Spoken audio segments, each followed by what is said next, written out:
दोस्तों, आज जो लोग दानिश को कर्मफल सिद्धांत के अनुसार मिले हुए प्रतिफल पर कमेंट कर रहे हैं, ऐसे लोगों को कोसने वाले लोग एक शब्द भी उस तालिबान पर नहीं बोलेंगे जिसने लिस्ट निकलवाई है 15 से 40 साल की महिलाओं की, ताकि वो इन तालिबानी आतंकवादी लड़ाकों के साथ में निकाह करके बच्चे पैदा करें, एक नई फौज तैयार करें जो कि इस्लाम की राह पर चले और इस्लाम के बताए रास्ते पर चलते हुए इस पूरे विश्व को अपने कब्जे में ले ले।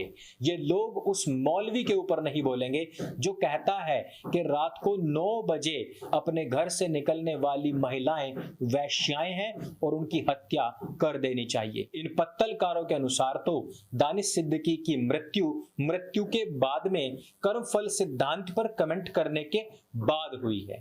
अब इस लॉजिक में क्या निकलता है ये तो आप खुद ही सोच सकते हैं, लेकिन आज तालिबान पर बोलना बहुत जरूरी है।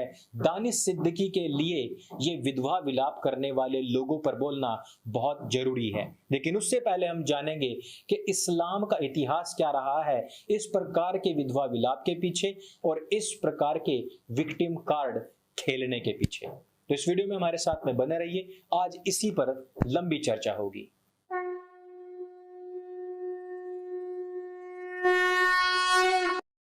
मुसलमानों को हमने अक्सर देखा है कि शुरुआत तो वही करते हैं जब लोग ये कहना शुरू कर देते हैं कि ये कर्मफल का सिद्धांत है, भगवान के यहाँ पर देर है अंधेर नहीं, तब यही लोग हम लोगों को या फिर कहें कि जो जवाब दे रहे हैं उन लोगों को कोसना, मारना और गंदी गालियां देना शुरू कर देते हैं।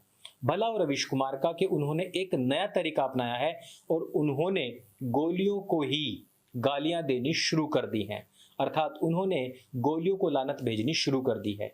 ये इस्लाम का ही एक नया तरीका है। मुसलमानों का पुराना तरीका है कि वो लानतें भेजते हैं हर किसी को, लेकिन यहाँ पर रवीश कुमार थोड़े अल्ट्रा मुस्लिम है और उन्होंने गोलियों तक को भी लानतें भेजने का कार्य कर दिया है।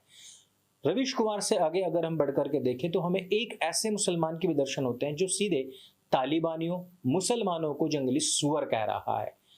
इनके भविष्य हेतु इनको बहुत सारी शुभकामनाएं, क्योंकि हो सकता है कि निकट भविष्य में मलाला यूसुफजई और दानिश सिद्दीकी की तरह ही इनके भी भुट्टे भुन जाएं। दोस्तों, मुसलमान हमेशा पहल करता है हमले करने की, गंदी बात करने की या फिर बिलो द बेल्ट हमले करने की।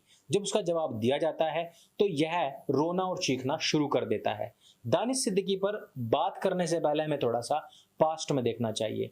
हमने देखा कि किस प्रकार से भारतवर्ष में मुगलों के हमले हुए, जब मुसलमानों को मारा गया तो वो कुरानी कसमें खाने लग गए, अपने अल्लाह की कसम खाने लग गए और किसी भी तरीके से जान बचाकर भागने लग गए। पृथ्वीराज चौहान के समय में 16 बार हमने इसी बात को देखा है। हमने देखा है किस प्रकार से हैदराबाद के निजाम ने कुरान और अल्लाह की कसम ही नहीं खाई बल्कि 50 लाख रुपए जुर्माना भी भरा था और कहा था कि हम तो गरीब हैं जी, मर गए हैं जी, हमारी स्थिति बहुत नाजुक है जी, पेशवाओं हमें माफ कर दो। हमने देखा किस प्रकार से सीता का छिनाला नाम की एक किताब लिखी गई, हिंदुओं को बिलो द बेल्ट हमला किया गया, उनकी आस्थाओं पर बहुत ही अभद्र और अश्लील तरीके से हमले किए गए। लेकिन जब उसके जवाब में रंगीला रसूल लिखी गई तो मुसलमान भड़क गए और उन्होंने इस किताब के लेखक एक आर्य समाजी विद्वान की हत्या कर दी थी। हमने देखा कि किस प्रकार से डायरेक्ट एक्शन डे के नाम पर लाखों हिंदुओं को मार दिया गया था, लेकिन जब इसका जवाब देने के लिए गोपाल पाठाजी सड़कों पर उतरे तो मुसलमानों ने रोना झिझाना शुरू कर दिया और ये कहना शुरू कर दिया कि यहाँ पर मुसलमान जो हैं वो तो हमेशा से मारे जाते रहे हैं। कहने का मतलब है कि वहां पर भी मुसलमानों का विक्टिम कार्ड निकल आया था। एक तरफ तो मुसलमानों ने जबरन लाखों हिंदुओं को मुसलमान बनाया, लेकिन जब स्वामी श्रद्धानंद उनके शुद्धिकरण के लिए गए तो स्वामी श्रद्धानंद की भी गोली मार करके हत्या कर दी गई थी। आप लोगों को पता है कि 47 में इस्लाम के नाम पर एक अलग देश का बंटवारा किया गया था। फिर पाकिस्तान में रहने वाले हिंदुओं को जो कि आराम से भारत वापस आ रहे थे उनको रास्ते में रोक करके मार दिया गया था। लेकिन जब हिंदुस्तानियों ने अपना बदला लेना शुरू किया तो इन्हीं मुसलमानों ने विक्टिम कार्ड निकाल करके दिखाना शुरू कर दिया और यूएन तक ये मामला पहुंच गया था।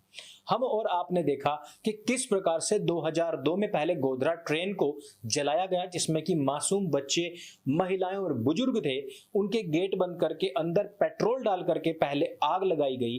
और जब हिंदुओं ने 2 दिन के बाद में, जब प्रशासन ने कुछ भी नहीं किया और उन्होंने कहा कि अब इसको और बर्दाश्त नहीं किया जाएगा, तो इस मामले को भी मुसलमानों ने यूएन तक पहुंचा दिया और इसमें भी विक्टिम कार्ड निकाल कर दिखाना शुरू कर दिया। अर्थात शुरुआत हमेशा इन्होंने की, लेकिन उसका प्रत्युत्तर मिलते ही रोना झिझाना भी मुसलमानों ने शुरू कर दिया हमेशा ही। हमारे मुजफ्फरनगर में भी पहले एक लड़की को छेड़ा गया, उसके बाद में जब उसकी जवाबी कार्रवाई हुई तो उसके बाद मुसलमानों ने मुजफ्फरनगर में भी इसी प्रकार का विक्टिम कार्ड खेलना शुरू किया और मामले को आजम खान ने कहा कि हम यूएन तक लेकर के जाएंगे। भारतवर्ष में हुए जितने भी दंगे हैं, फसाद हैं, हिंसाएं हैं, जितनी भी हिंसक घटनाएं हैं, इन सब की शुरुआत मुसलमानों से ही हुई है। दिल्ली में आपने देखा किस प्रकार से तकरीबन 60 लोगों की मृत्यु हुई, जिसमें बाद में बताया गया कि आंकड़ा मुसलमानों का भारी, अर्थात मुसलमान लोग ज्यादा मरे हैं।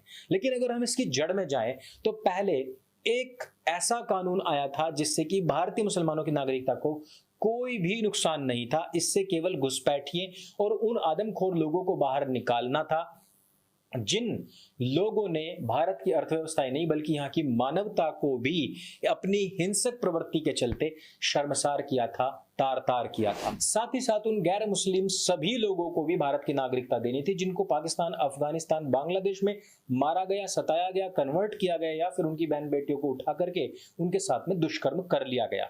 लेकिन उसके नाम पर भी भारतवर्ष में, दिल्ली में, सेंटर में हिंसा फैलाई गई और फिर बाद में उसके नाम पर भी विक्टिम कार्ड खेला गया, जबकि इनके लोगों ने खुलेआम कहा कि हिंदुओं से नफरत के चलते हमने इस हिंसा को किया है।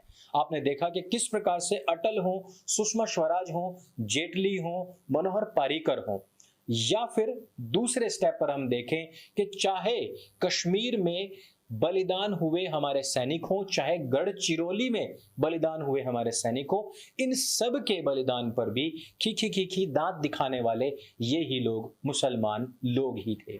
ये वही लोग हैं जो रोहित सरदाना की कोविड काल में मृत्यु, देहांत के बाद में बहुत खुशियां मना रहे थे, उनको गालियां दे रहे थे और ट्वीट्स कर रहे थे अपने वेरीफाइड अकाउंट से। लेकिन जैसे ही दानिश सिद्दीकी तालिबान पहुंचता है ये सोच करके कि वहां पर तो मेरे भाई बंधु हैं, वो तो मुझे कुछ कहेंगे नहीं, मैं उनकी वास्तविक स्थिति दिखाने की कोशिश करता हूं। ये तो भारतवर्ष में हम देख ही चुके हैं कि तालिबानियों से प्रेम, उनके प्रति हितैषी भावना और उनको हमेशा कवर फायर देने वाले लोग भारतवर्ष में रहते हैं।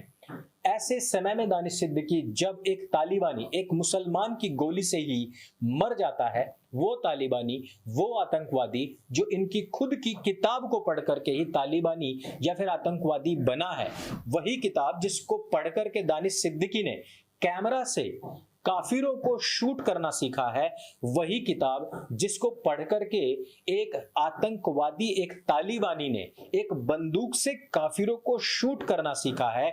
ये जब दोनों आपस में मिले तो इन्होंने एक दूसरे को शूट कर दिया और जिसमें कि दानिश सिद्दीकी की मौत हो गई। ये वही दानिश सिद्दीकी है जो काफिरों की मौत का मजाक बना रहा था। ये वही दानिश सिद्दीकी है जो भारत में फैले पैंडेमिक का मजाक बना रहा था। ये वही दानिश सिद्दीकी है जो डिग्निटी की बात करता है, लेकिन हिंदुओं की जो मृत शरीर है, शव सैया है, उसकी डिग्निटी का कोई ख्याल नहीं रखता है। आज दानिश सिद्दीकी को कर्म का फल मिला है।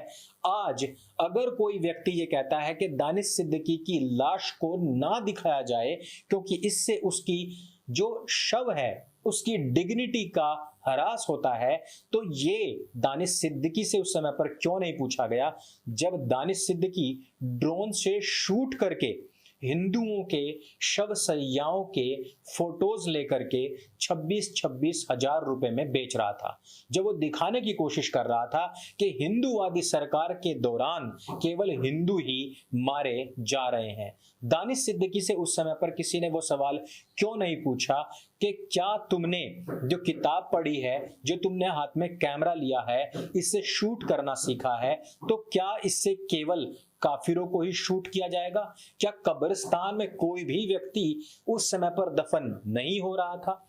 नैरेटिव बना करके हिंदुओं का अपमान करना, बिलो द बेल्ट उन पर वार करना और ये दिखाने की कोशिश करना कि हिंदुओं के द्वारा चुनी गई हिंदूवादी सरकार में हिंदू ही मर रहे हैं, इस तरीके के नैरेटिव सेट करने वाले लोगों को भी कर्म फल का फल मिलता है। ऐसे लोगों को भी उन शव सैयाओं की बद्दुआएं लगती हैं रवीश जी, ऐसे लोगों को भी लानत मिलती है रवीश जी। लानत केवल गोलियों को ही नहीं मिलती। तो दोस्तों इस वीडियो में सिर्फ इतना ही। ये वीडियो अगर आपको जानकारी से भरपूर लगे और इतिहास के उस परिदृश्य को दिखाने में सफल हुई हो जिसकी वजह से आज तक मुसलमानों ने विक्टिम कार्ड खेला है, तो इस वीडियो को सबके साथ में शेयर अवश्य करें। मेरे संग बोले सत्य सनातन वैदिक धर्म की जय।